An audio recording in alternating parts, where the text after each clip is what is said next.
Section 23, More Crusades, Part 1. I have now sketched out briefly the leading features of the threefold scheme by which I think a way can be opened out of darkest England, by which its forlorn denizens can escape into the light and freedom of a new life. But it is not enough to make a clear, broad road out of the heart of this dense and matted jungle forest. Its inhabitants are in many cases so degraded, so hopeless, so utterly desperate, that we shall have to do something more than make roads. As we read in the parable, it is often not enough that the feast be prepared and the guests be bidden. We must needs go into the highways and byways and compel them to come in. So it is not enough to provide our city colony and our farm colony, and then rest on our oars as if we had done our work. That kind of thing will not save the lost. It is necessary to organize rescue expeditions, to free the miserable wanderers from their captivity, and bring them out into the larger liberty and the fuller life. Talk about Stanley and Eamon. There is not one of us but has had an Eamon somewhere or other in the heart of darkest England, whom he ought to sally forth to rescue. Our Eamons have the devil for their Mahadi, and when we get to them we find that it is their friends and neighbors who hold them back, and they are, oh, so irresolute. It needs each of us to be as indomitable as Stanley, to burst through all obstacles, to force our way right to the center of things, and then to labor with the poor prisoner of vice and crime with all our might. But had not the Expeditionary Committee furnished the financial means whereby a road was opened to the sea, both Stanley and Eamon would probably have been in the heart of darkest Africa to this day. This scheme is our Stanley expedition. The analogy is very close. I propose to make a road clear down to the sea, but alas, our poor Eamon! Even when the road is open, he halts and lingers and doubts. First he will, and then he won't, and nothing less than the irresistible pressure of a friendly and stronger purpose will constrain him to take the road which has been opened for him at such a cost of blood and treasure. I now, therefore, proceed to sketch some of the methods by which we shall attempt to save the lost and to rescue those who are perishing in the midst of darkest England. A Slum Crusade. Our Slum Sisters. When Professor Huxley lived as a medical officer in the east of London, he acquired a knowledge of the actual condition of the life of many of its populace, which led him, long afterwards, to declare that the surroundings of the savages of New Guinea were much more conducive to the leading of a decent human existence than those in which many of the East Enders live. Alas, it is not only in London that such lairs exist in which the savages of civilization lurk and breed. All the great towns in both the Old World and the New have their slums, in which huddle together in festering and verminous filth men, women, and children. They correspond to the lepers who thronged the lazar houses of the Middle Ages. As in those days, St. Francis of Assisi and the heroic band of saints who gathered under his orders were wont to go and lodge with the lepers at the city gates. So the devoted souls who have enlisted in the Salvation Army take up their quarters in the heart of the worst slums. But whereas the friars were men, our slum brigade is composed of women. I have 100 of them under my orders, young women for the most part, quartered all of them in outposts in the heart of the devil's country. Most of them are the children of the poor who have known hardship from their youth up. Some are ladies born and bred, who have not been afraid to exchange the comfort of a West End drawing-room for service among the vilest of the vile, and a residence in small and fetid rooms whose walls were infested with vermin. They lived the life of the crucified for the sake of the men and women for whom he lived and died. They form one of the branches of the activity of the army, upon which I dwell with deepest sympathy. They are at the front. They are at close quarters with the enemy. To the dwellers in decent homes who occupy cushioned pews in fashionable churches, there is something strange and quaint in the language they hear read from the Bible, language which habitually refers to the devil as an actual personality, and to the struggle against sin and uncleanness as if it were a hand-to-hand death wrestle with the legions of hell. To our little sisters who dwell in an atmosphere heavy with curses, among people sodden with drink, in quarters where sin and uncleanliness are universal, all these biblical sayings are as real as the quotations of yesterday's price of counsels are to a city man. They dwell in the midst of hell, and in their daily warfare with 100 devils, it seems incredible to them that anyone can doubt the existence of either one or the other. The slum sister is what her name implies, the sister of the slum. They go forth in apostolic fashion, 2 and 2 living in a couple of the same kind of dens or rooms as are occupied by the people themselves, differing only in the cleanliness and order, in the few articles of furniture which they contain. Here they live all the year round, visiting the sick, looking after the children, showing the women how to keep themselves and their homes decent, often discharging the sick mother's duties themselves, cultivating peace, advocating temperance, counseling intemporalities, and ceaselessly preaching the religion of Jesus Christ to the outcasts of society. I do not like to speak of their work. Words fail me, and what I say is so unworthy the theme. I prefer to quote 2 descriptions by journalists who have seen these girls at work in the field. The first is taken from a long article which Julia Hayes Percy contributed to the New York World, describing a visit paid by her to the slum quarters of the Salvation Army in Cherry Hill alleys, in the Whitechapel of New York. 24 hours in the slums, just a night and a day. Yet into them were crowded such revelations of misery, depravity, and degradation as, having once been gazed upon, life can never be the same afterwards. Around and above this blighted neighborhood flows the tide of active, prosperous life. Men and women travel past in streetcars by the elevated railroad and across the bridge, and take no thought of its wretchedness, of the criminals bred there, and of the disease engendered by its foulness. It is a fearful menace to the public health, both moral and physical, yet the multitude is as heedless of danger as the peasant who makes his house and plants green vineyards and olives above Vesuvian fires. We are almost as careless and quite as unknowing as we pass the bridge in the late afternoon. Our immediate destination is the Salvation Army Barracks in Washington Street, and we are going finally to the Salvation Officers, 2 young women who have been dwelling and doing a noble mission work for months in one of the worst corners of New York's most wretched quarter. These officers are not living under the aegis of the Army, however. The blue bordered flag is furled out of sight. The uniforms and poke bonnets are laid away, and there are no drums or tambourines.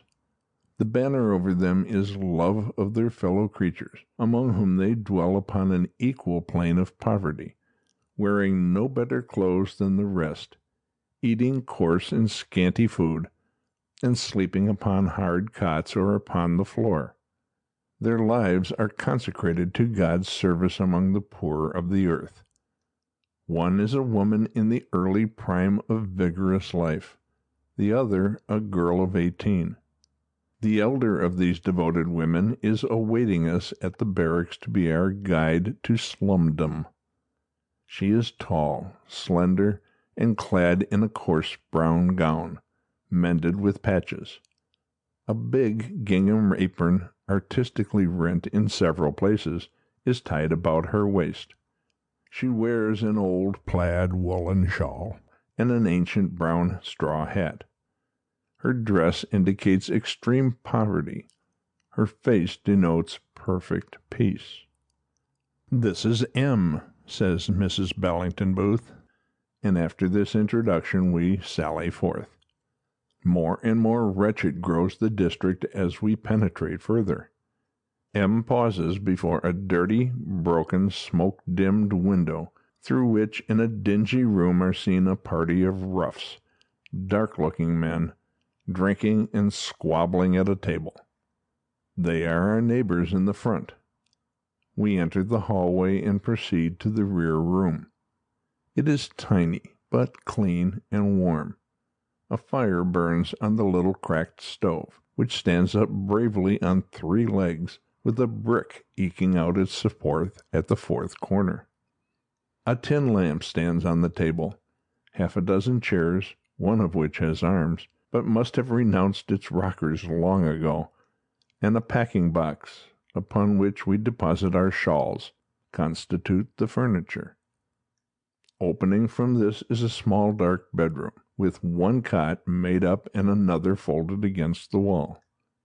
Against a door which must communicate with the front room, in which we saw the disagreeable-looking men sitting, is a wooden table for the hand-basin.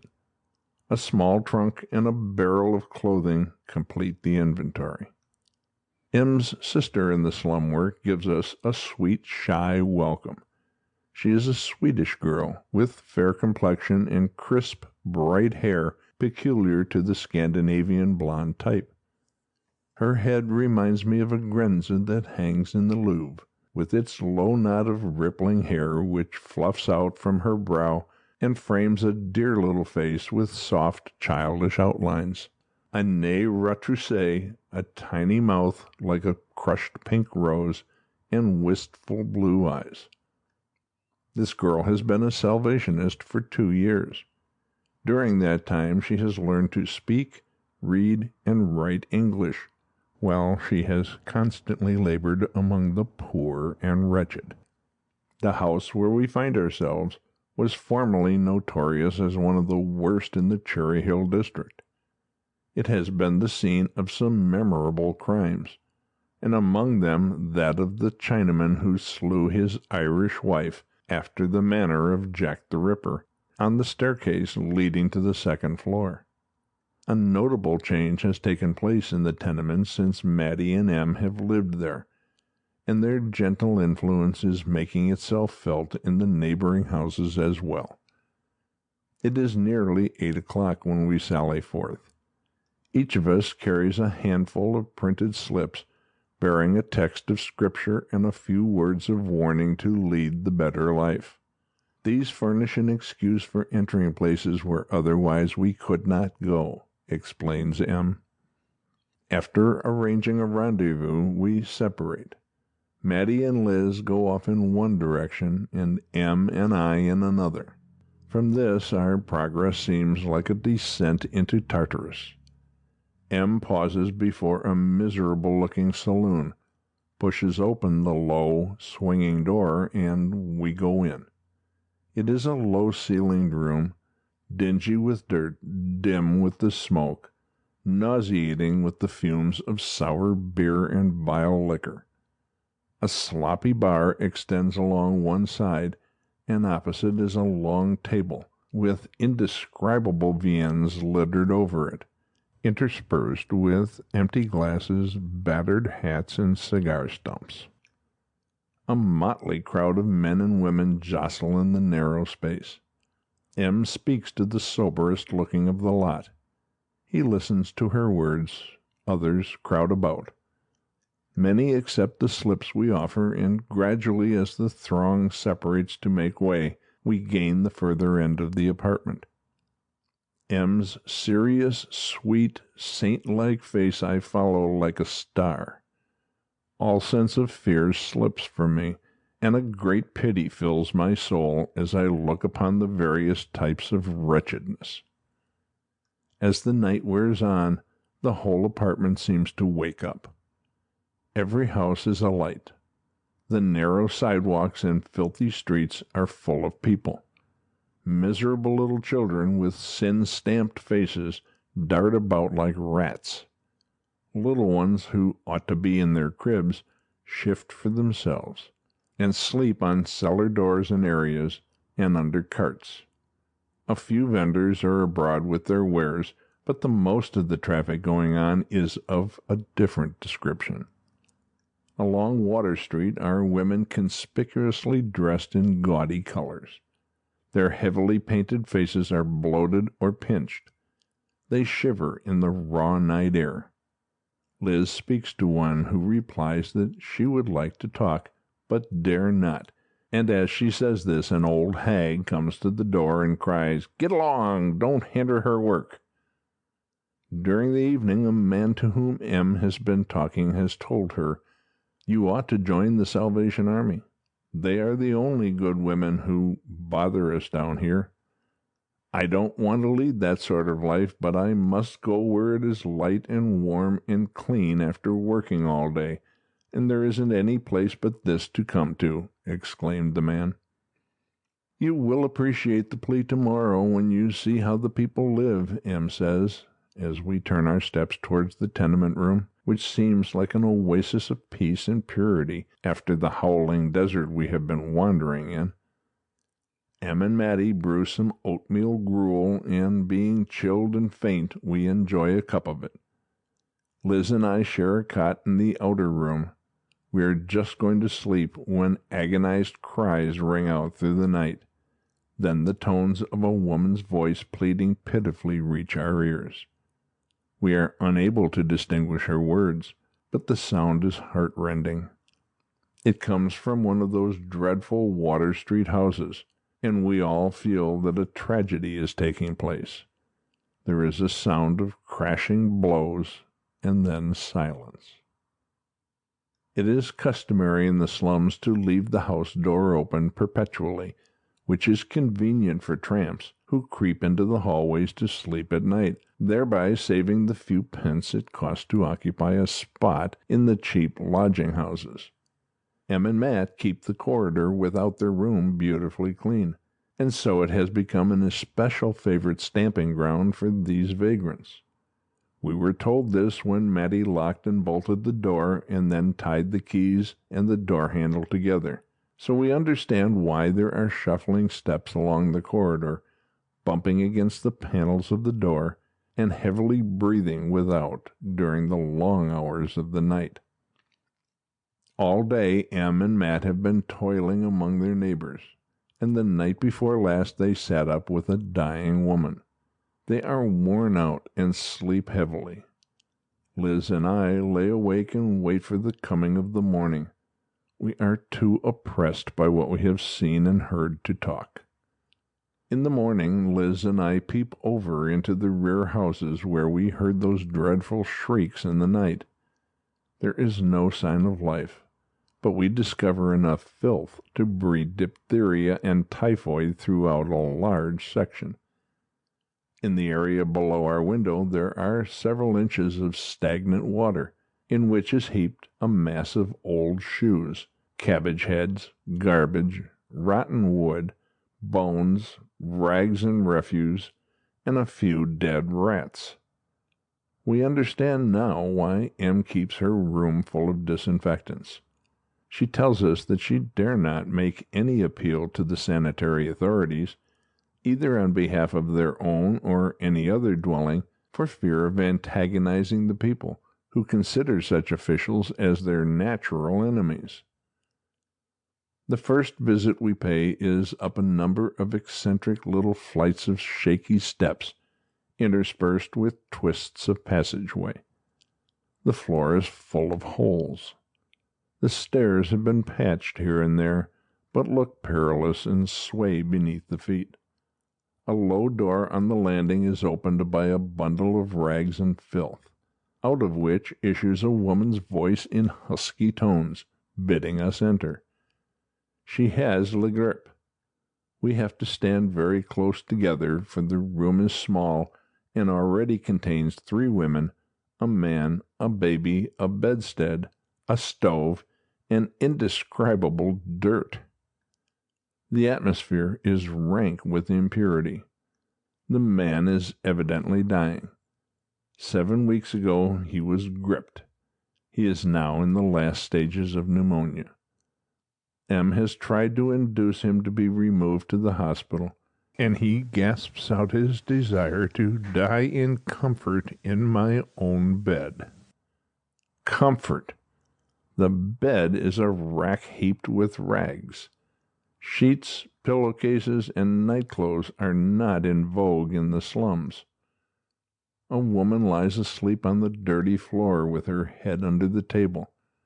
Another woman, who has been sharing the night watch with the invalid's wife, is finishing her morning meal, in which roast oysters on the half-shell are conspicuous. A child that appears never to have been washed toddles about the floor and tumbles over the sleeping woman's form. M. gives it some gruel and ascertains that its name is Christine. End of section 23. Section 24. More Crusades, Part 2. The dirt, crowding, and smells in the first place are characteristic of a half a dozen others we visited. We penetrate to garrets and descend into cellars. The rear houses are particularly dreadful. Everywhere there is decaying garbage laying about, and the dead cats and rats are evidence that there are mighty hunters among the gamins of the 4th Ward. We find a number ill from the grippe and consequent maladies. None of the sufferers will entertain the thought of seeking a hospital. One probably voices the opinion of the majority when he declares that they'll wash you to death there. For these people a bath possesses more terror than the gallows or the grave. In one room, with a wee window, lies a woman dying of consumption, wasted, wan, and wretched, lying on rags and swarming with vermin. Her little son, a boy of 8 years, nestles beside her. His cheeks are scarlet, his eyes feverishly bright, and he has a hard cough. "It's the chills, mum," says the little chap. 6 beds stand close together in another room. One is empty. 3 days ago a woman died there, and the body has just been taken away. It hasn't disturbed the rest of the inmates to have death present there. A woman is lying on the wrecks of a bedstead, slats and posts sticking out in every direction from the rags on which she reposes. "It broke under me in the night," she explains. A woman is sick and wants Liz to say a prayer. We kneel on the filthy floor. Soon all my faculties are absorbed in speculating which will arrive first, the Amen or the B-flat, which is wending its way towards me. This time the bug does not get there, and I enjoy grinding him under the sole of my slum shoe when the prayer is ended. In another room we find what looks like a corpse. It is a woman in an opium stupor. Drunken men are brawling around her. Returning to our tenement, Em and Liz meet us, and we return to our experience. The minor details vary slightly, but the story is the same piteous tale of woe everywhere, and crime abounding, conditions which only change to a prison, a plunge in the river, or the potter's field. The Dark Continent can show no lower depth of degradation than that sounded by the dwellers of the dark alleys in Cherry Hill. There isn't a vice missing in that quarter. Every sin in the Decalogue flourishes in that feeder of penitentiaries and prisons. And even as its moral foulness permeates and poisons the veins of our social life, so the malarial filth with which the locality reeks must sooner or later spread disease and death. An awful picture, truly, but one which is to me irradiated with the love light which shone in the eyes of M's serious, sweet, saint-like face. Here is my second. It was written by a journalist who had just witnessed the scene in Whitechapel. He writes, "I had just passed Mr. Barnett's church when I was stopped by a small crowd at a street corner. There were about 30 or 40 men, women, and children standing loosely together. Some others were lounging on the opposite side of the street round the door of a public house. In the center of the crowd was a plain-looking little woman in Salvation Army uniform, with her eyes closed, praying the dear Lord that he would bless these dear people and save them now. Moved by curiosity, I pressed through the outer fringe of the crowd, and in doing so I noticed a woman of another kind, also invoking heaven, but in an altogether different fashion. 2 dirty tramp-like men were listening to the prayer, standing the while smoking their short cutty pipes. For some reason or other, they had offended the woman, and she was giving them a piece of her mind. They stood stolidly silent while she went at them like a fiend. She had been good-looking once, but was now horribly bloated with drink and excited by passion. I heard both voices at the same time. What a contrast! The prayer was over now, and a pleading, earnest address was being delivered. "You are wrong," said the voice in the center. "You know you are. All this misery and poverty is a proof of it. You are prodigals. You have got away from your Father's house, and you are rebelling against him every day. Can you wonder that there is so much hunger and oppression and wretchedness allowed to come upon you? In the midst of it all, your Father loves you. He wants you to return to him, to turn your backs upon your sins. Abandon your evil doings. Give up the drink and the service of the devil. He has given his Son, Jesus Christ, to die for you. He wants to save you. Come to his feet. He is waiting. His arms are open. I know the devil has got fast hold of you, but Jesus will give you grace to conquer him. He will help you to master your wicked habits and your love of drink. But come to him now. God is love. He loves me. He loves you. He loves us all. He wants to save us all." Clear and strong the voice, eloquent with the fervor of intense feeling, rang through the little crowd, past which streamed the ever-flowing tide of East End life. And at the same time that I heard this pure and passionate invocation to love God and be true to man, I heard a voice on the outskirts, and it said this: "You swine, I'll knock the victuals out of you. None of your impudence to me, your eyes. What do you mean by telling me that? You know what you had done. Now you're going to the Salvation Army. I'll let them know you, you dirty rascal." The man shifted his pipe. "What's the matter?" "Matter?" screamed the virago hoarsely. "Your life. Don't you know what's the matter? I'll matter you, ya hound. By God, I will, as sure as I'm alive. Matter? You know what's the matter." And so she went on, the man standing silently smoking until at last she took herself off, her mouth full of oaths and cursing, to the public house. It seemed as though the presence and the spirit of the words of the officer, who still went on with the message of mercy, had some strange effect upon them, which made these poor wretches impervious to the taunting, bitter sarcasms of this brazen, blatant virago. God is love. Was it not then the accent of God's voice that sounded there above the din of the street and the swearing of the slums?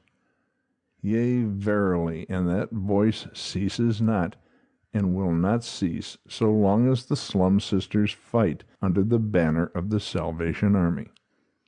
To form an idea of the immense amount of good, temporal and spiritual, which the Slum Sister is doing, you need to follow them into the kennels where they live, preaching the gospel with the mop and the scrubbing brush, and driving out the devil with soap and water. In one of our slum posts, where the officers' rooms were on the ground floor, about 14 other families lived in the same house. One little water closet in the backyard had to do service for the whole place. As for the dirt, one officer writes, "It is impossible to scrub the homes. Some of them are in such a filthy condition. When they have a fire, the ashes are left to accumulate for days. The table is very seldom, if ever, properly cleaned. Dirty cups and saucers lie about it, together with bits of bread, and if they have bloaters, the bones and heads are left on the table. Sometimes there are pieces of onions mixed up with the rest. The floors are in a very much worse condition than the street pavements, and when they are supposed to clean them, they do it with about a pint of dirty water. When they wash, which is rarely, for washing to them seems an unnecessary work, they do it in a quart or two of water, and sometimes boil the things in some old saucepan in which they cook their food. They do this simply because they have no larger vessel to wash in. The vermin fall off the walls and ceiling on you while you're standing in the rooms. Some of the walls are covered with marks where they have killed them. Many people in the summer sit on the doorsteps all night, the reason for this being that their rooms are so close from the heat and so unendurable from the vermin that they prefer staying out in the cool night air. But as they cannot stay anywhere long without drinking, they send for beer from the neighboring public, alas, never far away, and pass it from one doorway to another, the result being singing, shouting, and fighting up till 3 and 4 o'clock in the morning.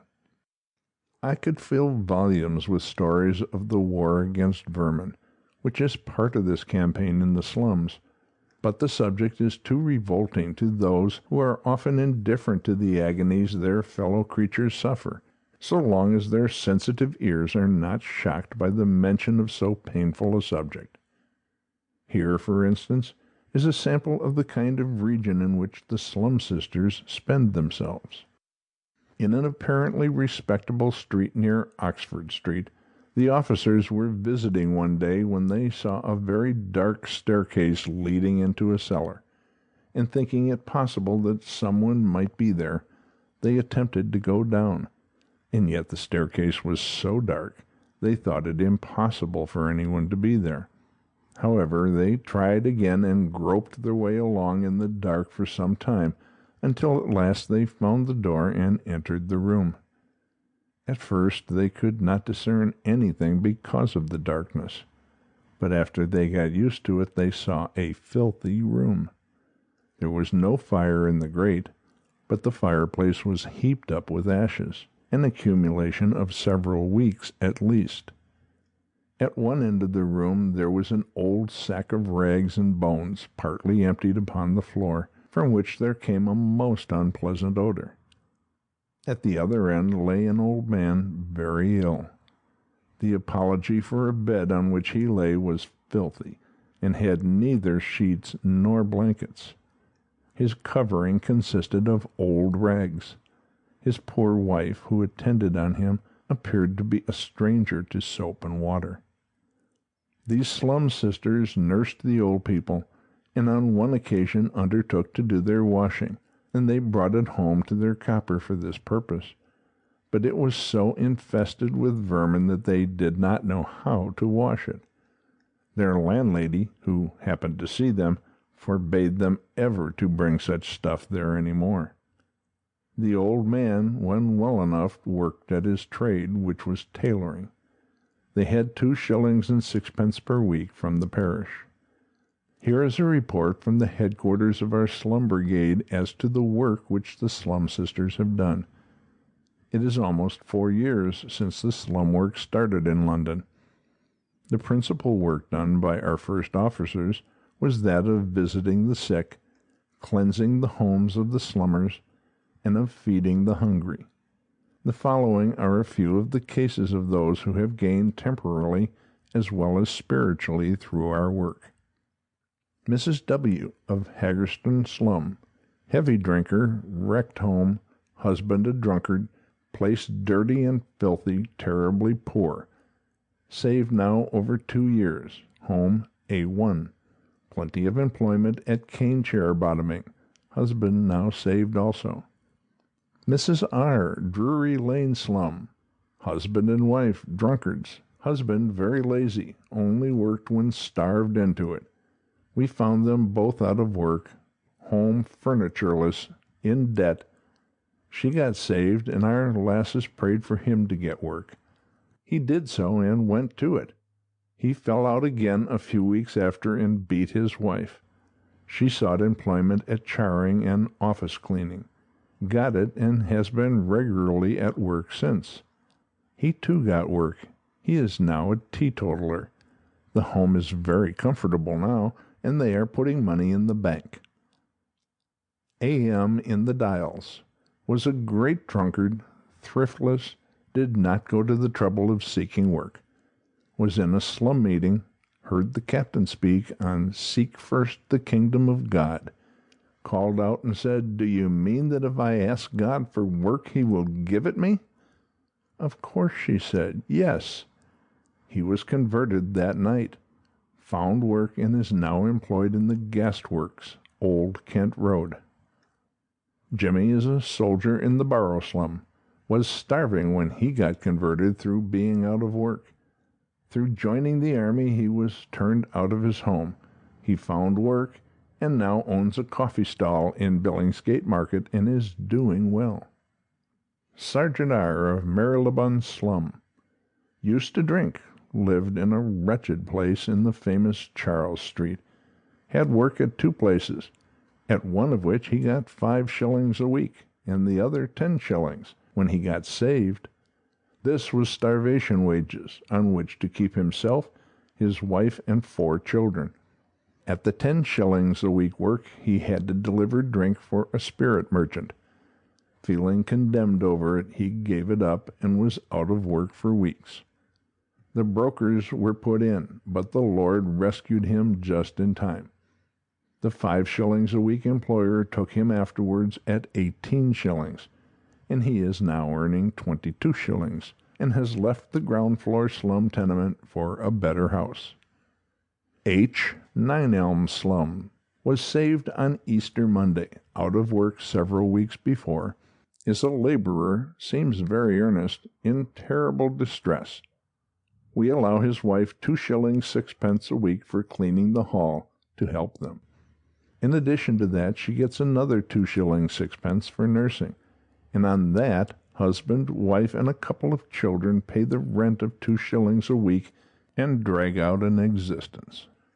I have tried to get work for this man, but have failed. T. of Rotherhithe Slum was a great drunkard, is a carpenter, saved about 9 months ago, but having to work in a public house on a Sunday, he gave it up. He has not been able to get another job, and has nothing but what we have given him for making seats. M.O.Y., now a soldier of the Marylebone Slum Post, was a wild young slummer when we opened in the borough. Could be generally seen in the streets, wretchedly clad, her sleeves turned up, idle, only worked occasionally. Got saved 2 years ago. Had terrible persecution in her home. We got her a situation where she has been for nearly 18 months, and is now a good servant. Lodging house Frank. At 21 came into the possession of £750, but through drink and gambling lost it all in 6 or 8 months, and for over 7 years he has tramped about from Portsmouth through the south of England and South Wales, from one lodging house to another, often starving, drinking when he could get any money, thriftless, idle, no heart for work. We found him in a lodging house 6 months ago, living with a fallen girl. Got them both saved and married. 5 weeks after, he got work as a carpenter at 30 shillings a week. He has a home of his own now and promises well to make an officer. The officer who furnishes the above reports goes on to say, I can't call the wretched dwelling home to which drink had brought brother and sister X. From a life of luxury they drifted down by degrees to one room in a slum tenement, surrounded by drunkards and the vilest characters. Their lovely half-starved children were compelled to listen to the foulest language, and hear fighting and quarreling, and alas, alas, not only to hear it in the adjoining rooms, but witness it within their own. For over 2 years they have been delivered from the power of the cursed drink. The old rookery is gone, and now they have a comfortably furnished home. Their children give evidence of being truly converted, and have a lively gratitude for their father's salvation. One boy of 8 said last Christmas Day, I remember when we had only dry bread for Christmas, but today we had a goose and 2 plum puddings. Brother X was dismissed in disgrace from his situation as commercial traveler before his conversion. Today he is chief man next to his employer in a large business house. He says, I am perfectly satisfied that very few of the lowest strata of society are unwilling to work if they could get it. The wretched hand-to-mouth existence many of them have to live disheartens them and makes life with them either a feast or a famine, and drives those who have brains enough to crime.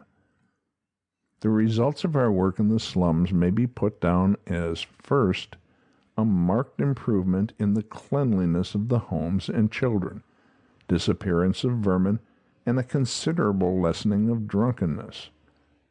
Second, a greater respect for true religion, and especially that of the Salvation Army. Third, a much larger amount of work is being done now than before our going there. Fourth, the rescue of many fallen girls. Fifth, the shelter work seems to us a development of the slum work.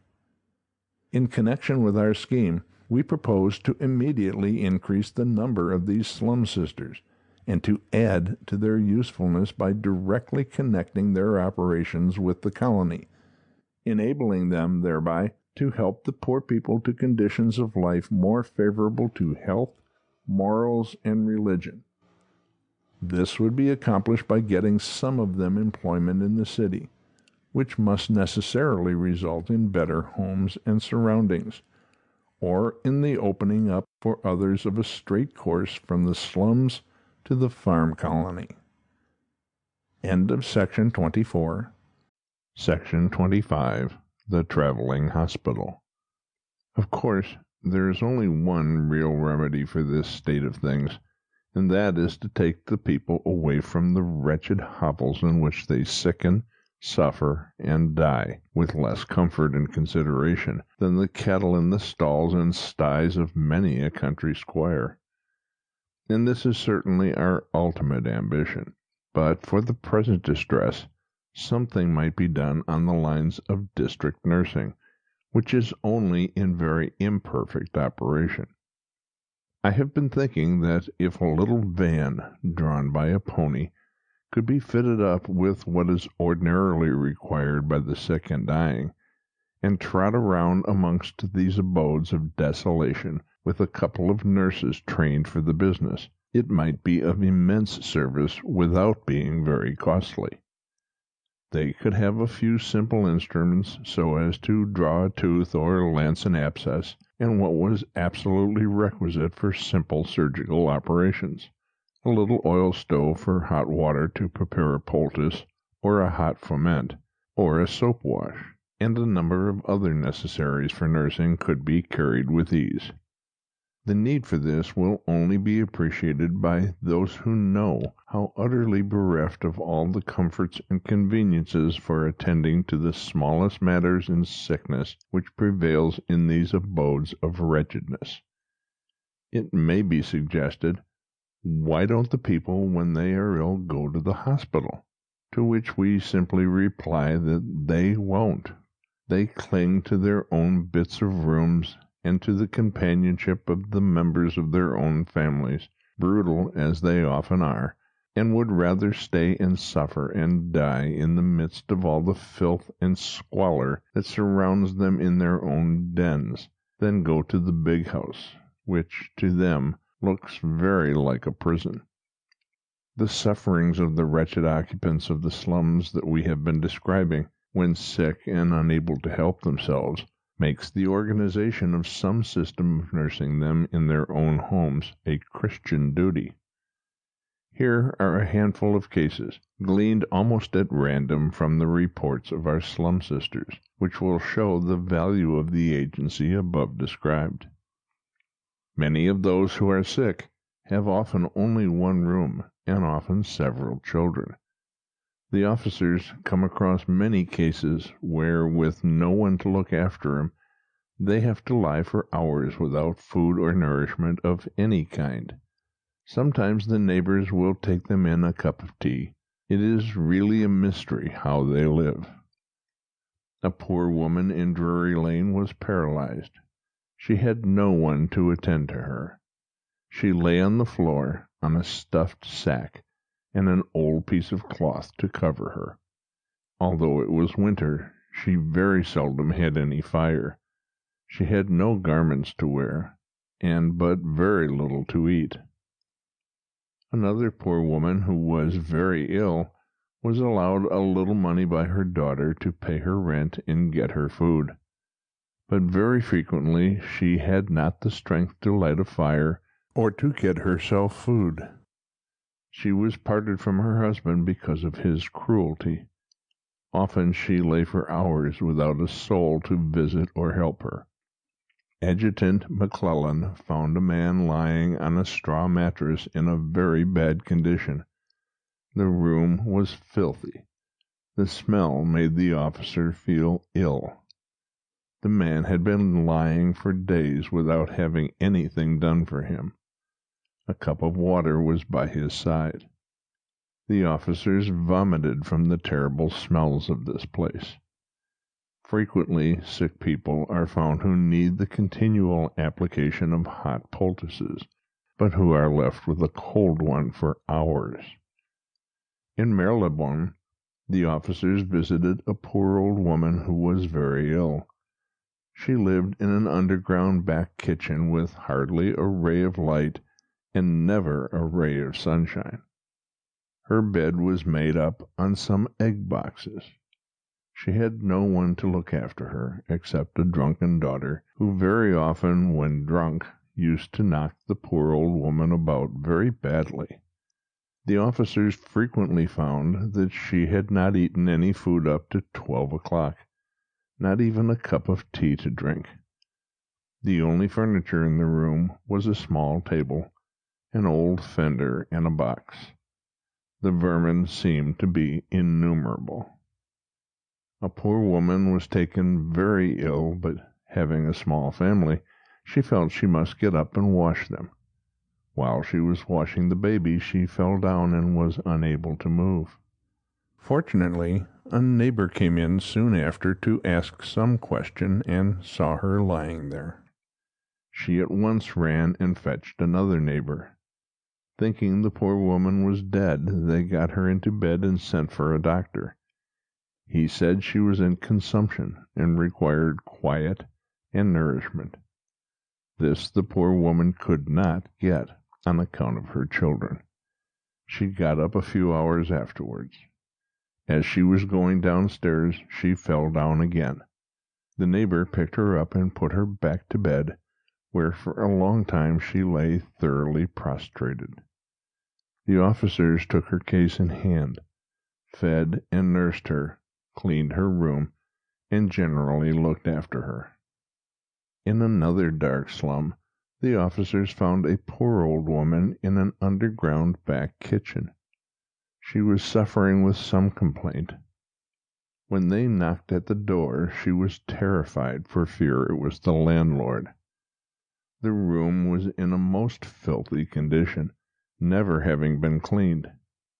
She had a penny paraffin lamp which filled the room with smoke. The old woman was at times totally unable to do anything for herself. The officers looked after her. Regeneration of our criminals, the Prison Gate Brigade. Our prisons ought to be reforming institutions, which should turn men out better than when they entered their doors. As a matter of fact, they are often quite the reverse. There are few persons in this world more to be pitied than the poor fellow who has served his first term of imprisonment, or finds himself outside the jail doors without a character, and often without a friend in the world. Here, again, the process of centralization, gone on apace of late years, however desirable it may be in the interests of administration, tells with disastrous effects on the poor wretches who are its victims. In the old times, when a man was sent to prison, the jail stood within a stone's throw of his home. When he came out, he was, at any rate, close to his old friends and relations, who would take him in and give him a helping hand to start once more a new life. But what has happened, owing to the desire of the government to do away with as many local jails as possible? The prisoners, when convicted, are sent long distances by rail to the central prisons, and on coming out find themselves cursed with the brand of the jailbird. So far from home, character gone, and no one to fall back upon for counsel, or to give them a helping hand. No wonder it is reported that vagrancy has much increased in some large towns on account of discharged prisoners taking to begging, having no other resource. In the competition for work, no employer is likely to take a man who is fresh from jail, nor are mistresses likely to engage a servant whose last character was her discharge from one of Her Majesty's prisons. It is incredible how much mischief is often done by well-meaning persons who, in struggling towards the attainment of an excellent end, such, for instance, as that of economy and efficiency in prison administration, forget entirely the bearing which their reforms may have upon the prisoners themselves. The Salvation Army has at least one great qualification for dealing with this question, I believe. I am in the proud position of being at the head of the only religious body which has always some of its members in jail for conscience' sake. We are also one of the few religious bodies which can boast that many of those who are in our ranks have gone through terms of penal servitude. We, therefore, know the prison at both ends. Some men go to jail because they are better than their neighbors. Most men because they are worse. Martyrs, patriots, reformers of all kinds belong to the first category. No great cause has ever achieved a triumph before it has furnished a certain quota to the prison population. The repeal of an unjust law is seldom carried until a certain number of those who are laboring for the reform have experienced in their own persons the hardships of fine and imprisonment. Christianity itself would never have triumphed over the paganism of ancient Rome had the early Christians not been enabled to testify from the dungeon and the arena as to the sincerity and serenity of soul with which they could confront their persecutors, and from that time down to the successful struggles of our people for the right of public meeting at Whitechurch and elsewhere, the Christian religion and the liberties of men have never failed to demand their quota of martyrs for the faith. When a man has been to prison in the best of causes, he learns to look at the question of prison discipline with a much more sympathetic eye for those who are sent there, even for the worst offenses, than judges and legislators who only look at the prison from the outside. A fellow feeling makes one wondrous kind, and it is an immense advantage to us in dealing with the criminal classes that many of our best officers have themselves been in a prison cell. Our people, thank God, have never learnt to regard a prisoner as a mere convict. A. 234. He is ever a human being to them, who is to be cared for and looked after as a mother looks after her ailing child. At present there seems to be but little likelihood of any real reform in the interior of our prisons.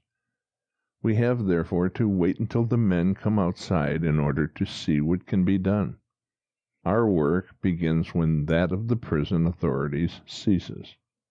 We have already had a good deal of experience in this work, both here and in Bombay, in Ceylon, in South Africa, in Australia, and elsewhere, and as the net result of our experience, we proceed now to set forth the measures we intend to adopt, some of which are already in successful operation. 1. We propose the opening of homes for this class as near as possible to the different jails. One for men has just been taken at King's Cross, and will be occupied as soon as it can be got ready. One for women must follow immediately. Others will be required in different parts of the metropolis, and contiguous to each of its great prisons. Connected with these homes will be workshops, in which the inmates will be regularly employed until such time as we can get them work elsewhere, for this class must also work, not only as a discipline, but as the means for their own support. 2. In order to save as far as possible first offenders from the contamination of prison life, and to prevent the formation of further evil companionships, and the recklessness which follows the loss of character entailed by imprisonment, we would offer in the police and criminal courts to take such offenders under our wing as were anxious to come and willing to accept our regulations. The confidence of both magistrates and prisoners would, we think, soon be secured.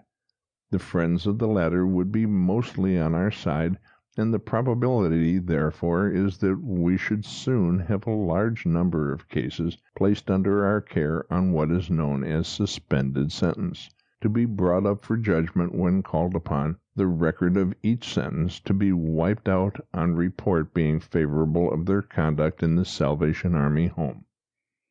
3. We should seek access to the prisons, in order to gain such acquaintance with the prisoners as would enable us the more effectually to benefit them on their discharge. This privilege, we think, would be accorded us by the prison authorities when they became acquainted with the nature of our work and the remarkable results which followed it. The right of entry into the jails has already been conceded to our people in Australia, where they have free access to and communion with the inmates while undergoing their sentences. Prisoners are recommended to come to us by the jail authorities, who also forward to our people information of the date and hour when they leave, in order that they may be met on their release. 4. We propose to meet the criminals at the prison gates with the offer of immediate admission to our homes. The general rule is for them to be met by their friends or old associates, who ordinarily belong to the same class.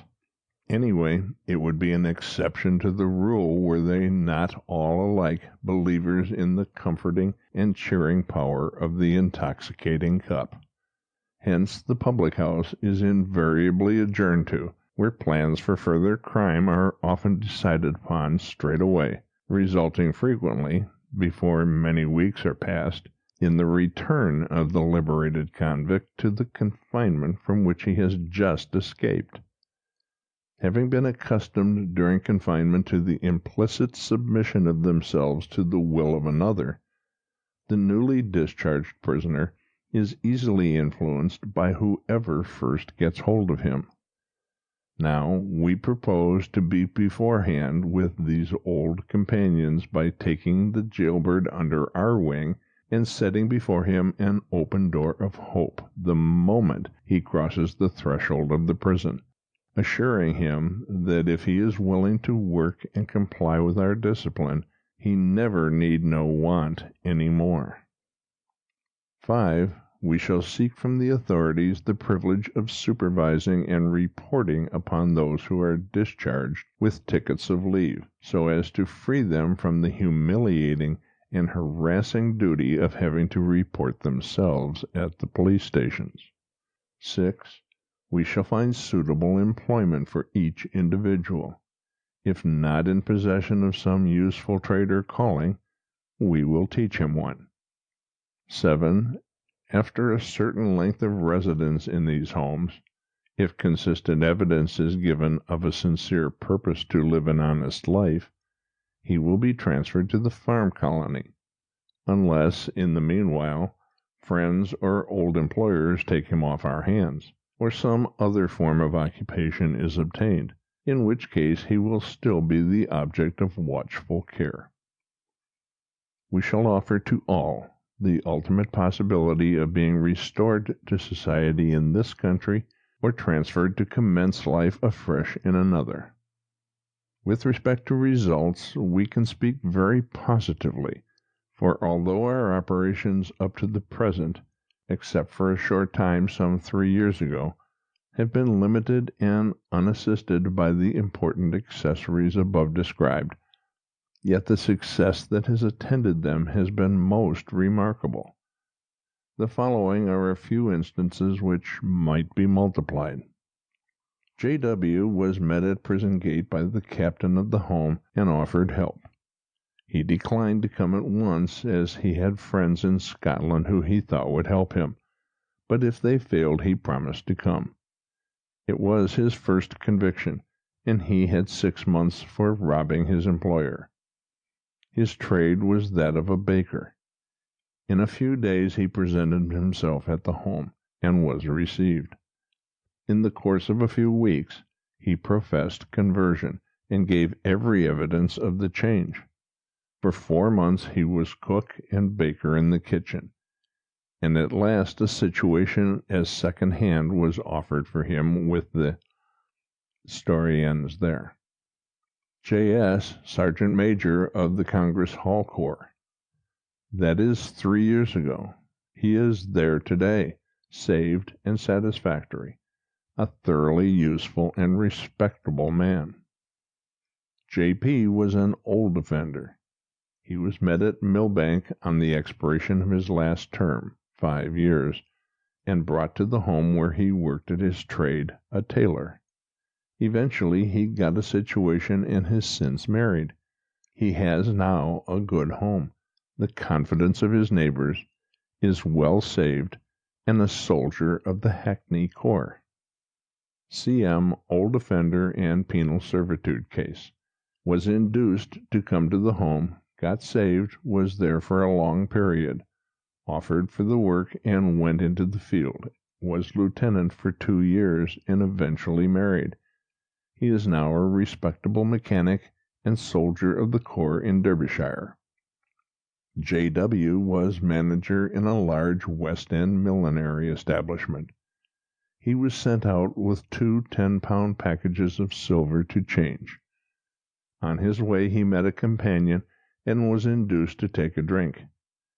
In the tavern the companion made an excuse to go outside and did not return, and W. found one of the packages had been abstracted from his outside pocket. He was afraid to return, and decamped with the other into the country. Whilst in a small town he strolled into a mission hall. There happened to be a hitch in the proceedings. The organist was absent. A volunteer was called for, and W., being a good musician, offered to play. It seems the music took hold of him. In the middle of the hymn he walked out and went to the police station and gave himself up. He got 6 months. When he came out, he saw that Happy George, an ex-jailbird, was announced at the Congress Hall. He went to the meeting and was induced to come to the home. He eventually got saved, and today he is at the head of a mission work in the provinces. Old Dan was a penal servitude case, and had had several long sentences. He came into the home and was saved. He managed the bootmaking there for a long time. He has since gone into business at Hackney and is married. He is of 4 years' standing, a thorough, respectable tradesman, and a Salvationist. Charles C. has done in the aggregate 23 years penal servitude, was out on license, and got saved at the Hull Barracks. At that time he had neglected to report himself, and had destroyed his license, taking an assumed name. When he got saved he gave himself up, and was taken before the magistrate, who, instead of sending him back to fulfill his sentence, gave him up to the army. He was sent to us from Hull by our representative, and is now in our factory and doing well. He is still under police supervision for 5 years. H. Kelso, also a licensed man. He had neglected to report himself and was arrested. While before the magistrate, he said he was tired of dishonesty and would go to the Salvation Army if they would discharge him. He was sent back to penal servitude. Application was made by us to the Home Secretary on his behalf, and Mr. Matthews granted his release. He was handed over to our officers at Bristol, brought to London, and is now in the factory, saved and doing well. E.W. belongs to Birmingham, is in his 49th year, and has been in and out of prison all his life. He was at Red Hill Reformatory 5 years, and his last term was 5 years penal servitude. The chaplain at Pentonville advised him, if he really meant reformation, to seek the Salvation Army on his release. He came to Thames Street, was sent to the workshop, and professed salvation the following Sunday at the shelter. This is 3 months ago. He is quite satisfactory, industrious, contented, and seemingly godly. A.B., gentleman loafer, good prospects, drink and idleness broke up his home, killed his wife, and got him into jail. Presbyterian minister, friend of his family, tried to reclaim him, but unsuccessfully. He entered the prison gate home, became thoroughly saved, distributed handbills for the home, and ultimately got work in a large printing and publishing works, where, after 3 years' service, he now occupies a most responsible position, is an elder in the Presbyterian Church, restored to his family, and the possessor of a happy home. W.C., a native of London, a good-for-nothing lad, idle and dissolute. When leaving England, his father warned him that if he didn't alter, he'd end his days on the gallows. Served various sentences on all sorts of charges. Over 6 years ago we took him in hand, admitted him into Prison Gate Brigade Home, where he became truly saved. He got a job of painting, which he had learnt in jail, and has married a woman who had formerly been a procuress, but had passed through our rescued sinners' home, and there became thoroughly converted.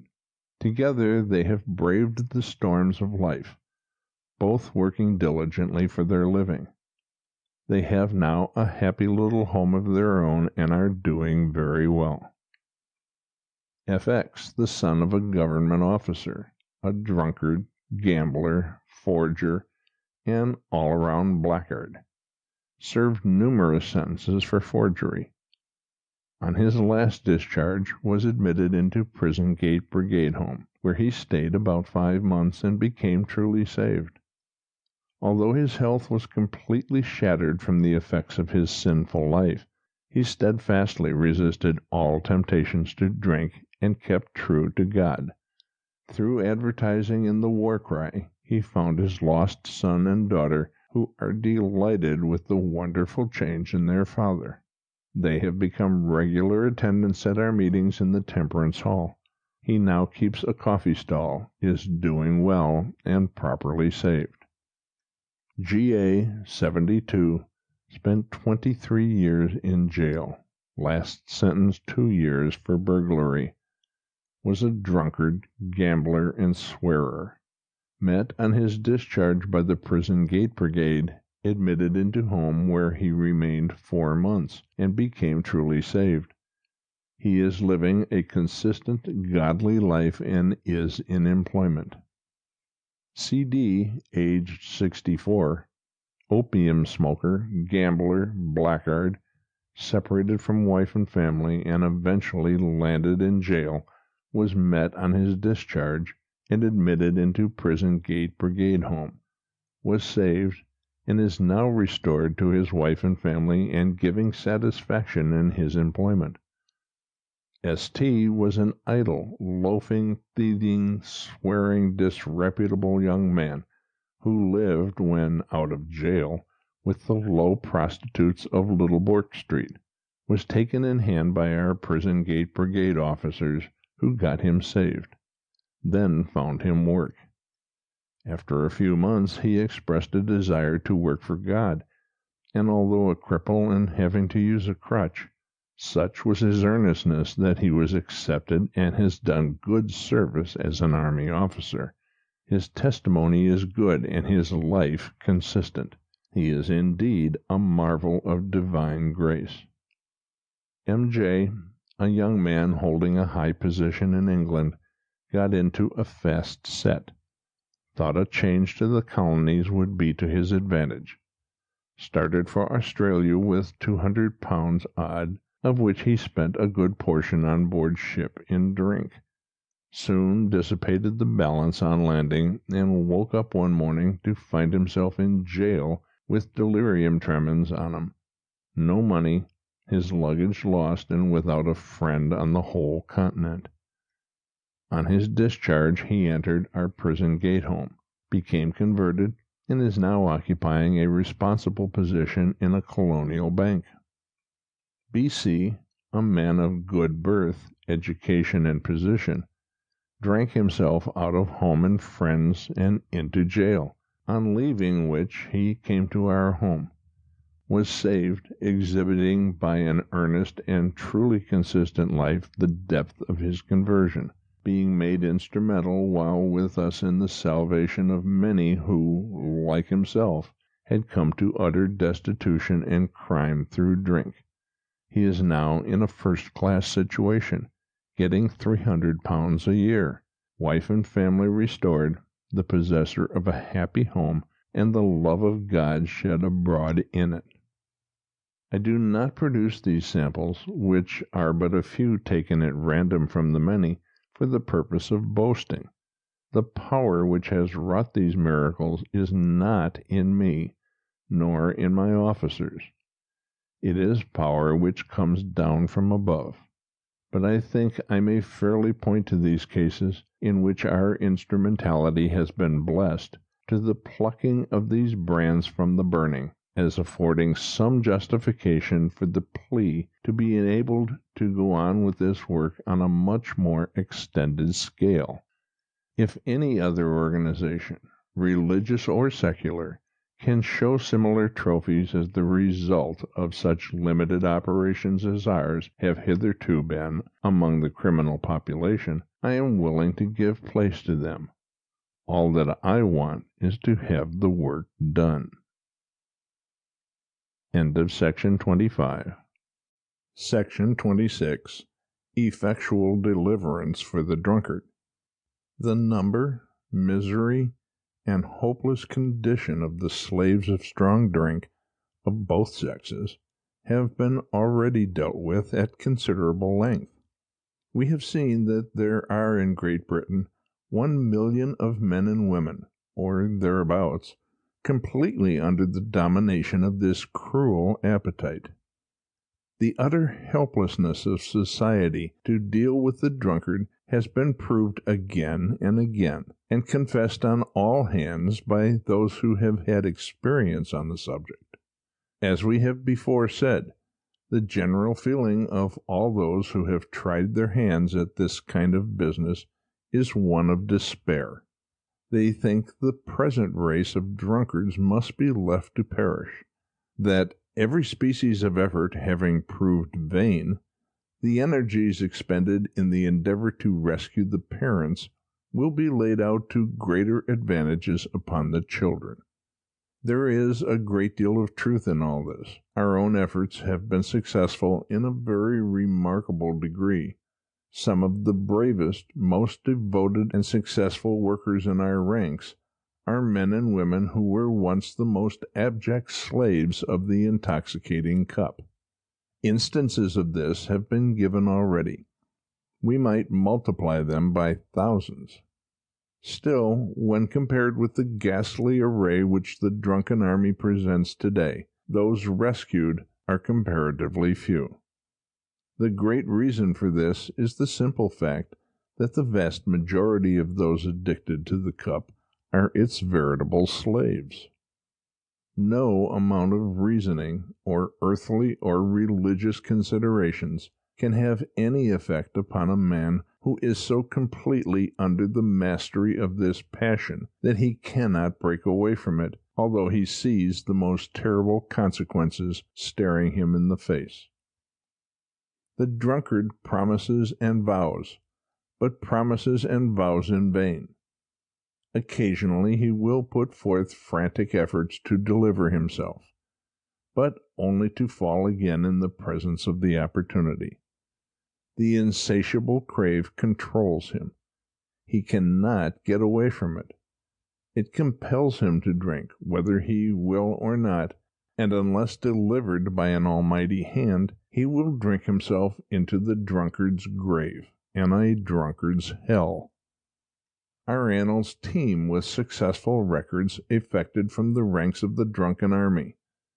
The following will not only be examples of this, but will tend to illustrate the strength and madness of the passion which masters the slave to strong drink. Barbara, she had sunk about as low as any woman could when we found her. From the age of 18, when her parents had forced her to throw over her sailor sweetheart and marry a man with good prospects, she had been going steadily down. She did not love her husband, and soon sought comfort from the little public-house only a few steps from her own door. Quarrels in her home quickly gave place to fighting, angry curses and oaths, and soon her life became one of the most wretched in the place. Her husband made no pretense of caring for her, and when she was ill and unable to earn money by selling fish in the streets, he would go off for a few months, leaving her to keep the house and support herself and babies as best she could. Out of her 20 years of married life, 10 were spent in these on and off separations, and so she got to live for only one thing: drink. It was life to her, and the mad craving grew to be irresistible. The woman who looked after her at the birth of her child refused to fetch her whiskey. So when she had done all she could and left the mother to rest, Barbara crept out of bed and crawled slowly down the stairs over the way to the tap-room, where she sat drinking with the baby, not yet an hour old, in her arms.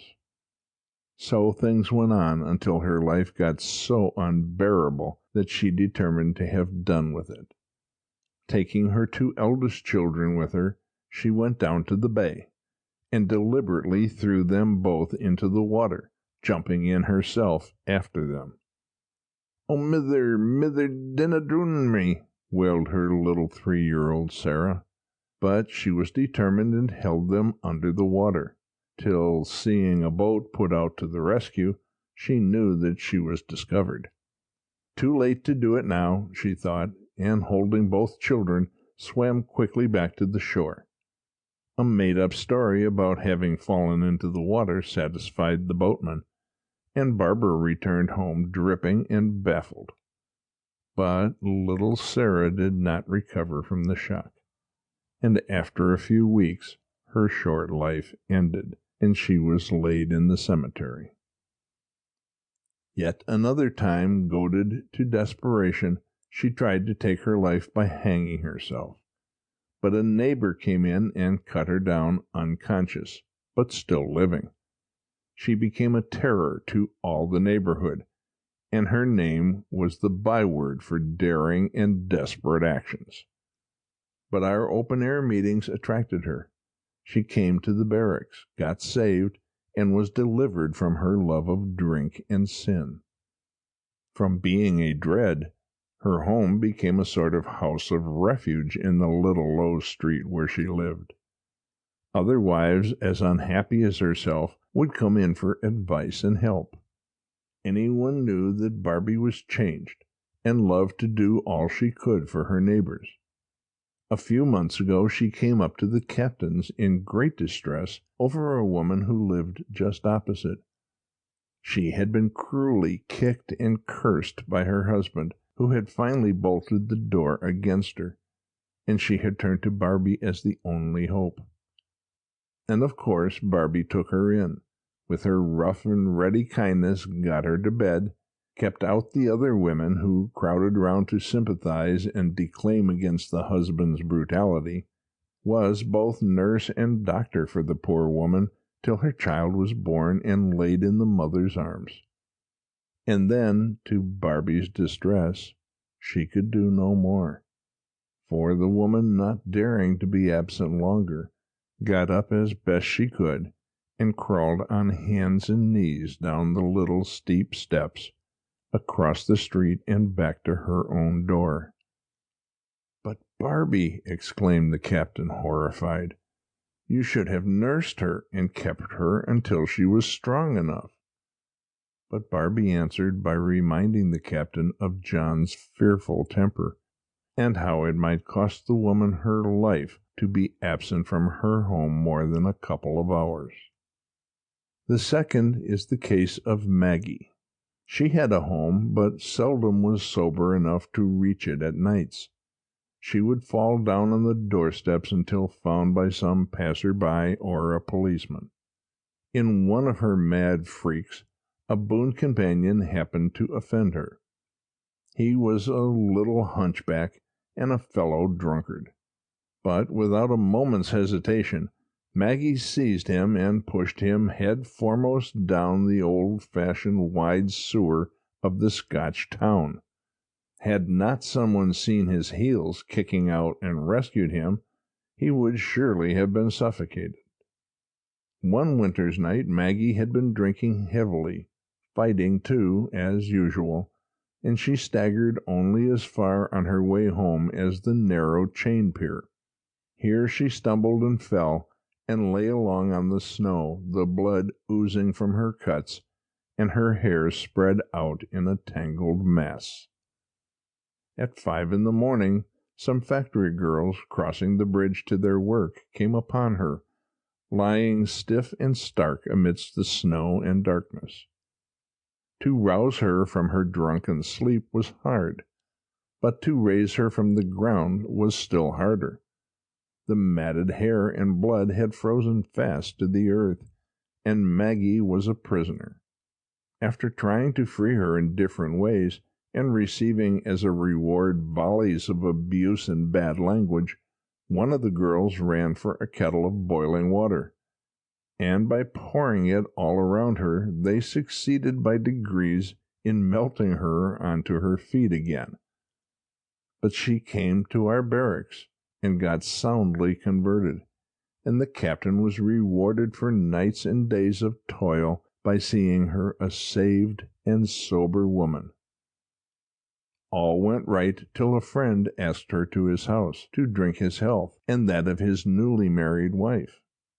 "I wouldn't ask you to take anything strong," he said. "Drink to me with this lemonade."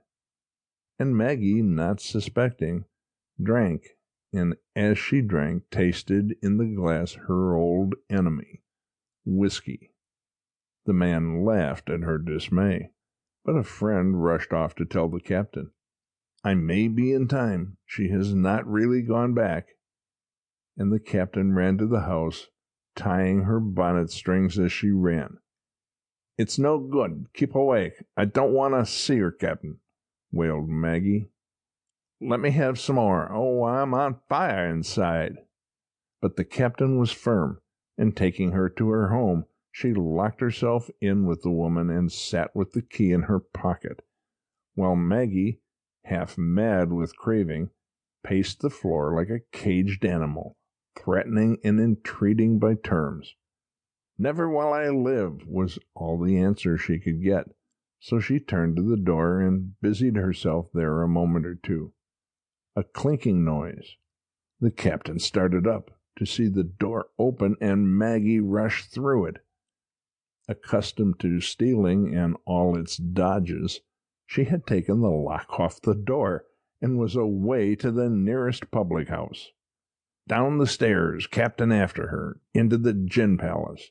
But before the astonished publican could give her the drink she was clamoring for, the bonnet was by her side.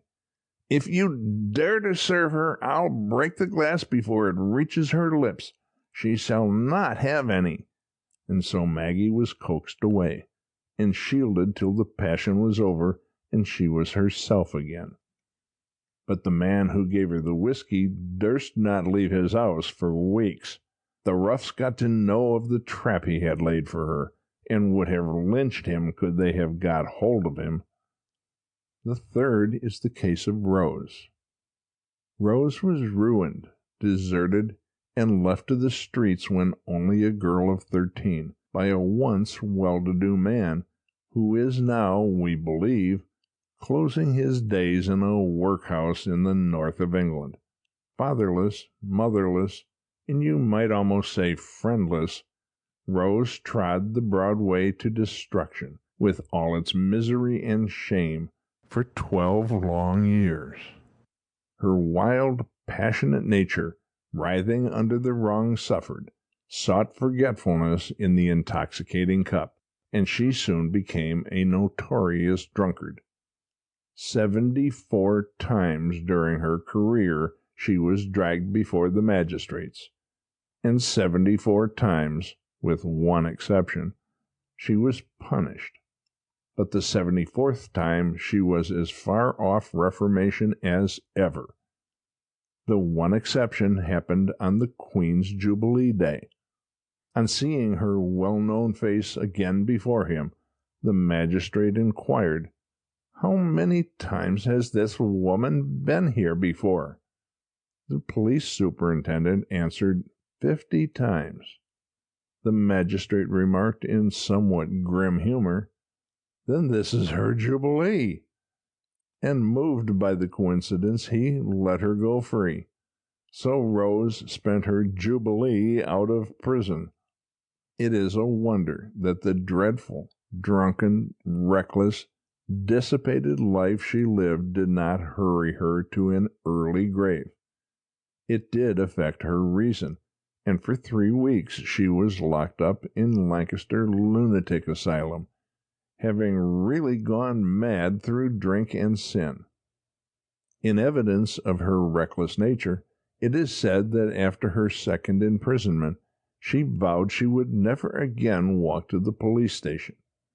Consequently, when in her wild orgies the police found it necessary to arrest her, they had to get her to the police station as best they could, sometimes by requisitioning a wheelbarrow or a cart, or the use of a stretcher, and sometimes they had to carry her right out. On one occasion, towards the close of her career, when driven to the last-named method, 4 policemen were carrying her to the station, and she was extra violent, screaming, plunging, and biting, when, either by accident or design, one of the policemen let go of her head, and it came in contact with the curbstone, causing the blood to pour forth in a stream. As soon as they placed her in the cell, the poor creature caught the blood in her hands and literally washed her face with it. On the following morning she presented a pitiable sight, and before taking her into the court, the police wanted to wash her, but she declared she would draw any man's blood who attempted to put a finger upon her. They had spilt her blood, and she would carry it into the court as a witness against them. On coming out of jail for the last time, she met with a few Salvationists beating the drum and singing, "Oh, the Lamb, the bleeding Lamb, he was found worthy." Rose, struck with the song, and impressed with the very faces of the people, followed them, saying to herself, "I never before heard anything like that, or seen such happy-looking people." She came into the barracks. Her heart was broken. She found her way to the penitent form, and Christ, with his own precious blood, washed her sins away. She arose from her knees and said to the captain, "It is all right now." 3 months after her conversion, a great meeting was held in the largest hall in the town, where she was known to almost every inhabitant. There were about 3,000 people present. Rose was called upon to give her testimony to the power of God to save. A more enthusiastic wave of sympathy never greeted any speaker than that which met her from that crowd, every one of whom was familiar with her past history. After a few broken words in which she spoke of the wonderful change that had taken place, a cousin who, like herself, had lived a notoriously evil life came to the cross. Rose is now a war-cry sergeant. She goes into the brothels and gin palaces and other haunts of vice from which she was rescued, and sells more papers than any other soldier. The superintendent of police, soon after her conversion, told the captain of the corps that in rescuing Rose, a more wonderful work had been done than he had seen in all the years gone by. S. was a native of Lancashire, the son of poor but pious parents. He was saved when 16 years of age. He was first an evangelist, then a city missionary for 5 or 6 years, and afterwards a Baptist minister. He then fell under the influence of drink, resigned, and became a commercial traveler, but lost his berth through drink. He was then an insurance agent and rose to be superintendent, but was again dismissed through drink. During his drunken career, he had delirium tremens 4 times, attempted suicide 3 times, sold up 6 homes, was in the workhouse with his wife and family 3 times. His last contrivance for getting drink was to preach mock sermons and offer mock prayers in the tap rooms. After one of these blasphemous performances in a public house, on the words, "Are you saved?" he was challenged to go to the Salvation Barracks. He went, and the captain, who knew him well, at once made for him to plead for his soul. But S. knocked him down and rushed back to the public-house for more drink. He was, however, so moved by what he had heard that he was unable to raise the liquor to his mouth, although he made 3 attempts. He again returned to the meeting, and again quitted it for the public-house. He could not rest, and for the 3rd time he returned to the barracks.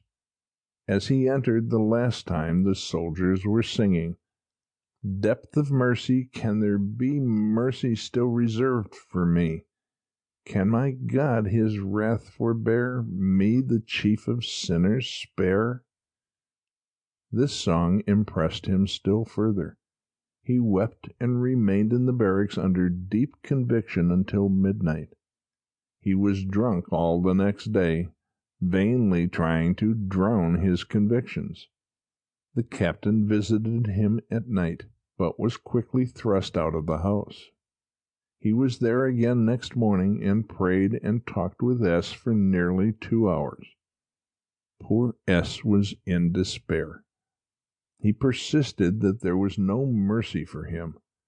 After a long struggle, however, hope sprang up. He fell upon his knees, confessed his sins, and obtained forgiveness.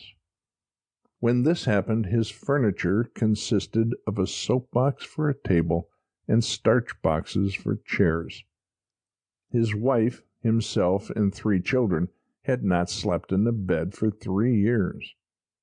He has now a happy family, a comfortable home, and has been the means of leading numbers of other slaves of sin to the Savior and to a truly happy life. Similar cases describing the deliverance of drunkards from the bondage of strong drink could be produced indefinitely. There are officers marching in our ranks today who were once gripped by this fiendish fascination, who have had their fetters broken and are now free men in the army. Still the mighty torrent of alcohol, fed by 10,000 manufactories, sweeps on, bearing with it, I have no hesitation in saying, the foulest, bloodiest tide that ever flowed from earth to eternity. The Church of the living God ought not, and to say nothing about religion, the people who have any humanity ought not, to rest without doing something desperate to rescue this 500,000 who are in the eddying maelstrom. We purpose, therefore, the taking away of the people from the temptation which they cannot resist. We would to God that the temptation could be taken away from them, that every house licensed to send forth the black streams of bitter death were closed, and closed forever. But this will not be, we fear, for the present at least. While in one case drunkenness may be resolved into a habit, in another it must be accounted a disease. What is wanted in the one case, therefore, is some method of removing the man out of the sphere of the temptation, and in the other, for treating the passion as a disease, as we should any other physical affection, bringing to bear upon it every agency, hygienic and otherwise, calculated to effect a cure. The Dalrymple homes, in which, on the order of a magistrate and by their own consent, inebriates can be confined for a time, have been a partial success in dealing with this class in both respects. But they are admittedly too expensive to be of any service to the poor. It could never be hoped that working people of themselves, or with the assistance of their friends, would be able to pay £2 a week for the privilege of being removed away from the licensed temptations to drink which surround them at every step. Moreover, could they obtain admission, they would feel themselves anything but at ease amongst the class who avail themselves of these institutions. We propose to establish homes which will contemplate the deliverance, not of ones and twos, but of multitudes, and which will be accessible to the poor, or to persons of any class choosing to use them. This is our national vice, and it demands nothing short of a national remedy. Anyway, one of proportions large enough to be counted national. To begin with, there will be city homes into which a man can be taken, watched over, kept out of the way of temptation, and, if possible, delivered from the power of this dreadful habit. In some cases, persons would be taken in who are engaged in business in the city in the day, being accompanied by an attendant to and from the home. In this case, of course, adequate remuneration for this extra care would be required. Country homes, which we shall conduct on the Dalrymple principle, that is, taking persons for compulsory confinement, they binding themselves by a bond confirmed by a magistrate that they would remain for a certain period, the general regulations for both establishments would be something as follows. 1. There would be only one class in each establishment. If it was found that the rich and the poor did not work comfortably together, Separate institutions must be provided. 2. All would alike have to engage in some remunerative form of employment. Outdoor work would be preferred, but indoor employment would be arranged for those whom it was most suitable, and in such weather and at such times of the year when garden work was impracticable. 3. A charge of 10 shillings per week would be made. This could be remitted when there was no ability to pay it. The usefulness of such homes is too evident to need any discussion. There is one class of unfortunate creatures who must be objects of pity to all who have any knowledge of their existence, and that is those men and women who are being continually dragged before the magistrates, of whom we are constantly reading in the police reports, whose lives are spent in and out of prison at an enormous cost to the country, and without any benefits to themselves. We should then be able to deal with this class. It would be possible for a magistrate, instead of sentencing the poor wrecks of humanity to the 64th and 120th term of imprisonment, to send them to this institution, by simply remanding them to come up for sentence when called for. How much cheaper such an arrangement would be for the country. End of section 26. Section 27. A new way of escape for lost women. The rescue homes. Perhaps there is no evil more destructive of the best interests of society, or confessedly more difficult to deal with remedially, than that which is known as the social evil. We have already seen something of the extent to which this terrible scourge has grown, and the alarming manner in which it affects our modern civilization. We have already made an attempt at grappling with this evil, having about 13 homes in Great Britain, accommodating 307 girls under the charge of 132 officers, together with 17 homes abroad, open for the same purpose. The whole, although a small affair compared with the vastness of the necessity, nevertheless constitutes perhaps the largest and most efficient effort of its character in the world. It is difficult to estimate the results that have been already realized. By our varied operations, apart from these homes, probably hundreds, if not thousands, have been delivered from lives of shame and misery. We have no exact return of the number who have gone through the homes abroad, but in connection with the work in this country, about 3,000 have been rescued, and are living lives of virtue. This success has not only been gratifying on account of the blessing it has brought these young women, the gladness it has introduced to the homes to which they have been restored, and the benefit it has bestowed upon society, but because it has assured us that much greater results of the same character may be realized by operations conducted on a larger scale, and under more favorable circumstances. With this view we propose to remodel and greatly increase the number of our homes both in London and the provinces, establishing one in every great centre of this infamous traffic, to make them very largely receiving houses, where the girls will be initiated into the system of reformation, tested as to the reality of their desires for deliverance, and started forward on the highway of truth, virtue, and religion. From these homes, large numbers, as at present, would be restored to their friends and relatives, while some would be detained in training for domestic service, and others passed on to the farm colony. On the farm they would be engaged in various occupations. In the factory, at bookbinding and weaving, in the garden and glass houses amongst fruit and flowers, in the dairy making butter, in all cases going through a course of housework which will fit them for domestic service. At every stage the same process of moral and religious training on which we specially rely, will be carried forward.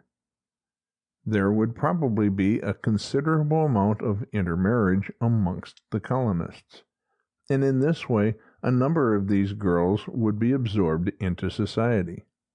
A large number would be sent abroad as domestic servants.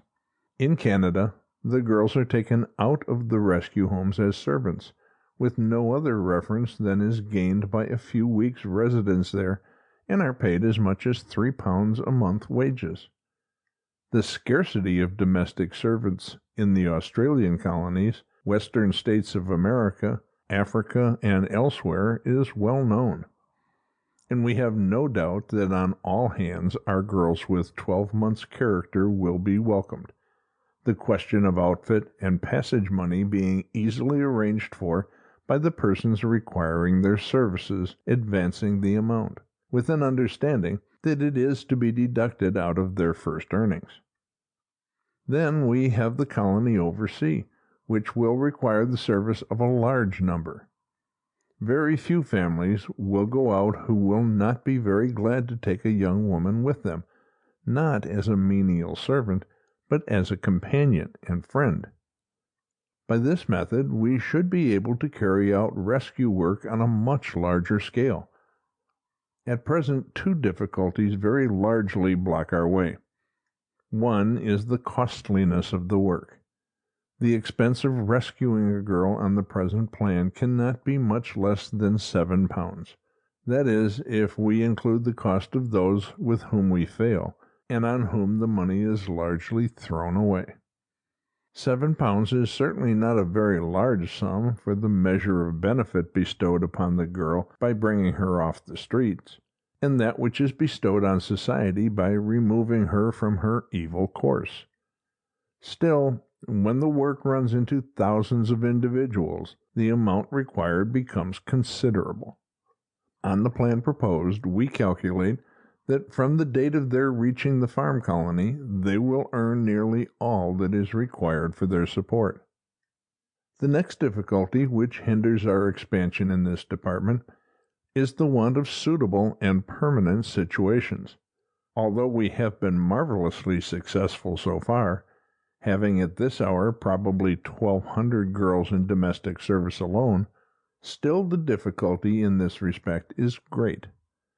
Families are naturally shy at receiving these poor unfortunates when they can secure the help they need combined with unblemished character, and we cannot blame them. Then again, it can easily be understood that the monotony of domestic service in this country is not altogether congenial to the tastes of many of these girls, who have been accustomed to a life of excitement and freedom. This can be easily understood.